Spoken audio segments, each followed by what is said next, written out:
Yon, what's mga lapatids, kalatropa. Nakita nyo yung jet fighter na ito. Gandang dagit mga latropa. Bali, nag-look visitor to sa atin noong nakarang taon. Ito na siya ngayon. Barakong-barako na siya. Medyo nag-mature na dahil nung nadagit natin medyo parang hindi pa gano'n siyang hindi pa siya gano'ng may edad niya, medyo may edad na siya. Latropa. Pakangas. Sabi ko na yung nahuli natin to, hindi natin to pinakawalan. Kasi alam natin, hanapin siya ng tunay na may-ari. Ayan o. Hanapin siya ng tunay na may-ari kaya hindi natin pinakawalan. Kaya sabi ko kung sino yung may-ari nito, babalik natin sa tunay na may-ari. Pag nakita natin yung picture sa loop niya, bali pinakita naman sa atin yung picture nito sa atin, yung tunay na may-ari. Kasi yung tunay na may-ari nito magpapasukat na sa atin. Lalaro na sa club natin sa ARPCI. Oh. Ayan, oh. Kaya nakita niya lang sa post natin, sa vlog natin, sa YouTube channel natin, nakita niya.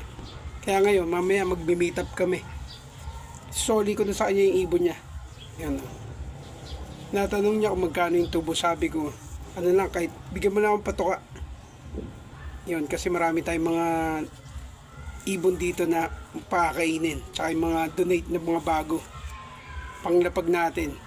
Bali marami tayong papakainin. Kaya isasoli na natin to yung ibon na to. Napakaangas oh. Gandang ibon. Napaka solid. Sobrang linis ng ibon na to. Grabe. Angas. Ang problema niya, dahil white niya yung buntot niya, nagpispis na.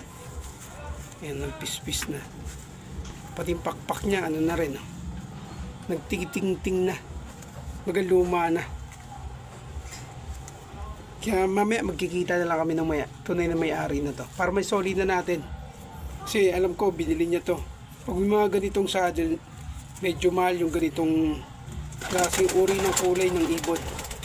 Baga rare to. Rare na ibon. Bira lang din yung ganitong pangkarera. Dati ang pangkarera sa ganitong kulay, masili lang yung naglalabas.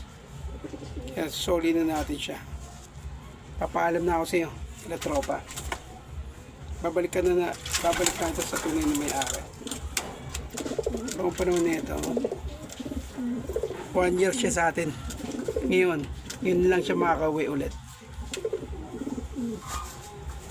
Bye bye.